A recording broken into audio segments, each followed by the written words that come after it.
निवेदन करूंगा जिसको कभी जीवन में जैसे वो बाईपास का डॉक्टर बोलते कि इसकी नाड़ियां चोक हो गई और इसका बाईपास कराना जरूर। बाईपास की तारीख भी आ गई होती है, हमको इतनी तारीख को बाईपास कराना है, डॉक्टर ने बोल दिया इतनी तारीख को बाईपास होना।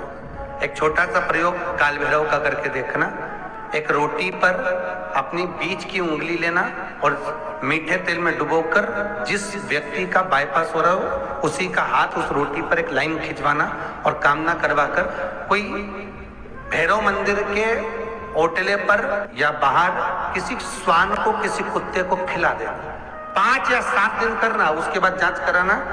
जब नड़ियां चोक होगी वो अपने आप खुलना प्रारंभ हो जाएगा अपने आप। न तुम्हें कुछ खाना है न किसी को कुछ करना, बस बटुक भैरव का स्मरण कर। मेरा निवेदन रहे महाराज, जिन बच्चों के नयन कमजोर हों और जो शिवरात्रि तक भी शहद का इंतजाम ना करते हों, बच्चों के नयन कमजोर हो गए हों, चश्मा चढ़ रहा हो, चश्मा लग रहा हो, उन बच्चों के लिए भी भैरव मंदिर में तेल का दिया लगाकर उसकी काजल बनाकर काल भैरव का स्मरण कर कर उसमें घी मिलाकर भैरव बाबा के नयन बिंदु को लगाकर वही काजल बच्चों की आंख में लगाना प्रारंभ कर दीजिए।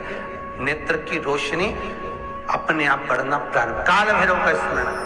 पर डॉक्टर को जांच जरूर कराना हो, कहीं सीवर वाला हमारा झूठ तो नहीं बोल रही, इसलिए जाना जरूर चाहिए। एक बार जाके एक बार जांच जरूर कराओ कि भाई महाराज जो बीमारी व्यक्ति को छूट ही नहीं रही हो, मतलब छूटने का नाम ही नहीं ले रही है। 15 दिन इसको सर्दी होती है गुरुजी, फिर बाद में सर्दी हो जाती है, कहीं निमोनिया हो जाता है, कहीं सर्दी हो जाती है, कहीं श्वास चलने लगती है, कहीं दमा चलने लगता है, थोड़ी दूर जाते हैं हांपड़ी भराने लगती है, 4 कदम चले हांप भराने लगती है।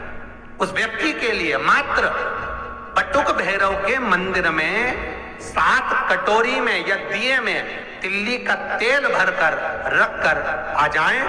एक दिए का तेल एक कटोरी में डालकर लेकर आ जाओ और उसको वक्ष स्थल पर लगाना चालू कर दीजिए। फिर आप 2 किलोमीटर भी चलेंगे तो हांपड़ी नहीं भरा सकता, श्वास नहीं फूल सकती। तो कहते काल भैरव से भी प्रबलता जिसमें आ सकती है वो बटुक भैरव। किसी व्यक्ति से काम निकालना है, वो नहीं कर रहा, बहुत हाथ पैर जोड़ लिए तुमने और बहुत अकड़ेला व्यक्ति है, वो सुनने को ही तैयार नहीं है, साहब किसी की नहीं माने, किसी के बाप की नहीं माने तो बटुक भैरव की माने। जो किसी की नहीं माने वो बटुक भैरव। काली तिल्ली को पीस कर थोड़ी सी सफेद तिल्ली का तेल डालकर महाराज उसका लेपन बटुक भैरव के सामने मंदिर में कर दिया जाए और एक सरसों के तेल का दिया उस व्यक्ति के नाम का लगा कर जाओ जिससे काम निकालना है और वो कर नहीं रहा। बस उसके 8 दिन में तुम्हें फिर जाकर आप मिल लीजिए, उसका स्वभाव देखना कितना नम्र हो जाए। आपको कुछ नहीं करना, केवल नम्रता का भाव, बहुत सुंदर व्यवहार करे। अकड़ गई उसकी। बटुक भैरव में वो प्रबलता हो, बटुक भैरव में वो सुख होता है जो शिव का एक रूप। हमारा तो केवल इतना सा निवेदन है, अभी तक सारे ज्योतिषाचार्य को दिखा लिया, अभी तक सारे उपाय कर लिए, अब एक उपाय मेरे शंभू का जरूर कर कर देखना। एक उपाय मेरे भोले बाबा का जरूर करना। कच्चा चावल जो होता है ना, इस चावल को पका लेना, ठीक है। और जिसकी भी राशि में मंगल हो महाराज, और विवाह नहीं हो रहा है, जैसे बच्ची 32 वर्ष की हो गई और कहीं का 35 साल का, कहीं का 40 साल का अगर हो भी गया है तो एक प्रयास जरूर कर। मेरे शंभू पर विश्वास रखकर चावल को बिना नमक का पका ले, ठंडा कर ले, उसमें 21 बेलपत्र बेटी या बेटा जिसका विवाह करना है वो उसमें डाल दे। उस चावल को ठंडा कर कर बेलपत्र डालकर 5 शमी पत्र उसमें डाल दे, नाम और गोत्र, और उस चावल को ले जाकर किसी भी शंकर के मंदिर में शिवलिंग का श्रृंगार उस चावल से और बेलपत्री और शमी पत्र से कर दो। 7 लोटा पानी 7 भावर के लिए और अच्छे वर, अच्छा घर, अच्छी धर्मपत्नी, अच्छा पति प्राप्त करने के 7 लोटा पानी चढ़ा दो। अपनी कामना कर कर पूजन कर कर चावल को वापस निकाल लो। शाम के समय प्रदोष के समय पर उस चावल का विसर्जन कर दो किसी भी नदी में। 3 से 3.5 महीने लगेंगे जी, मंगल विवाह पक्का हो जाएगा। ना अंगूठी पिनाना है ना नख पिनाना है, केवल शिव पर विश्वास। शिव महापुराण में कोई ऐसा उपाय नहीं लिखा वेद व्यास जी ने जिस उपाय में धन लगता। पूरी कथा पूरी निकाल कर सुनिएगा, जब से कथा बाच रहे हैं लगभग 20-22 साल में आप पूरी कथा कोई सी भी निकाल कर देखिए, यूट्यूब पर सब कथा डली हुई है। कभी कोई उपाय वेद व्यास जी ने ऐसा वर्णन नहीं करा जिसमें तुम्हारा 50,000, 25,000, 10,000, 20,000, 5,000, 2,000, 10,000 कहीं खर्च हो। बस केवल एक खर्चा जरूर है, वो तुम्हारे मन का खर्चा है, और इस चित्त वृत्ति को शंकर में लगाना है, विश्वास रखकर शिव का अनुमोदन करना, भगवान शिव का स्मरण करना।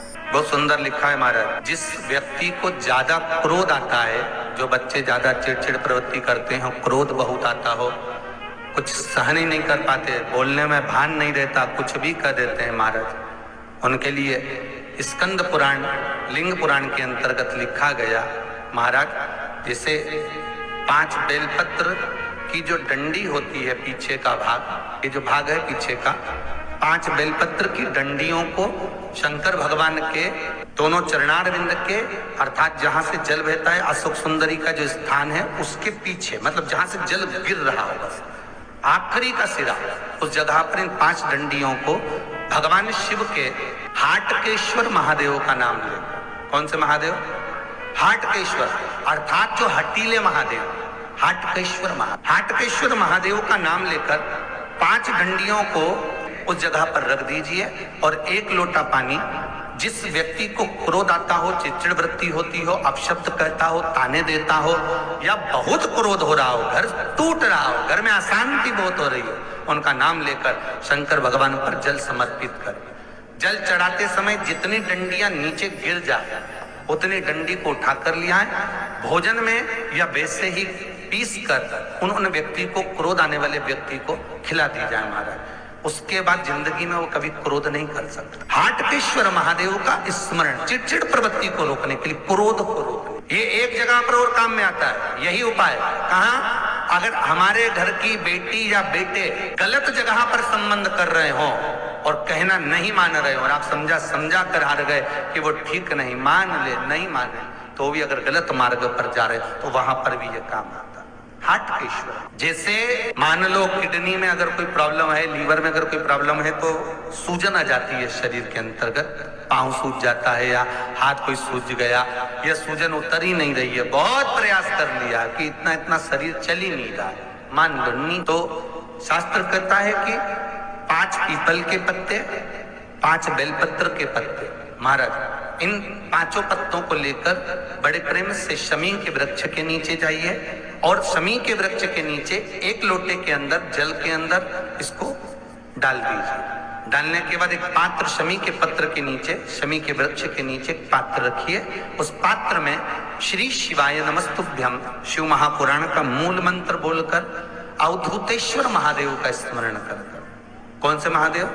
अवधूतेश्वर, शंकर का एक अवतार है, अवधूत अवतार। शंकर के उस अवतार से बहुत सारे जलंधर, बाणा, ऐसे रूप प्रकट हुए, तो अवधूतेश्वर महादेव का नाम लेकर उस जल को धीरे धीरे चढ़ाइए। पर शास्त्र कहता है पीपल का पत्ता, बेलपत्र का पत्ता कम से कम 20 मिनट तक उस पानी में गला होना चाहिए, उसके बाद उसको समर्पित करें। कोई मूर्ति नहीं रखना है, कोई स्वरूप नहीं बनाना, केवल पात्र में डालना है हमारा, और उस जल को उसी शमी पेड़ के नीचे पीकर आ जाइए। लगभग 2.5 घंटे के अंदर जितनी भी सूजन होगी शरीर की वो समाप्त हो जाएगी। अवधूतेश्वर महादेव का स्मरण, शिव का स्मरण, शंकर का अनुमोदन, शिव का नाम स्मरण, भले तुम किसी भी रूप में करो, शिव उसका फल अवश्य देता है। बस जिस चीज के लिए करें हम शंकर का अनुमोदन, वो मिले हम। जैसे मदिरा पीने वाला, शराब का नशा करने वाला व्यक्ति को आप छुड़ाना चाहें, बार बार कहें वो नहीं छोड़ रहा, कुछ मत करो। जहाँ शिव बैठा था तप करने के लिए, साधना करने के लिए, कभी वैष्णो देवी गए हो आप लोग? तो वैष्णो देवी शिव पौड़ी की ओर जाइए, बस जाती है छोटी गाड़ियां भी। शिव पौड़ी में जाकर दर्शन करेंगे तो शंकर भगवान के शिवलिंग के पीछे एक छोटा सा कुंड है, उस कुंड का जल बाटल में भर कर लिया, मदिरा पीने वाले को 5-6 दिन पिला दिया, 7 और 8वें दिन तो वो छोड़ ही देगा, पी ही नहीं सकता। पर हम दर्शन तो करते हैं, पर उस जगह का, स्थान का महत्व नहीं जानते। हम जाते सब दूर हैं, पर उसकी महत्वता का स्पर्श करना। जब मदिरा का अगर कोई पात्र भी उसके सामने आ गया तो वो छू नहीं सकता, बदबू के कारण उल्टी चालू। शिव पौड़ी के जल में इतनी महत्वता।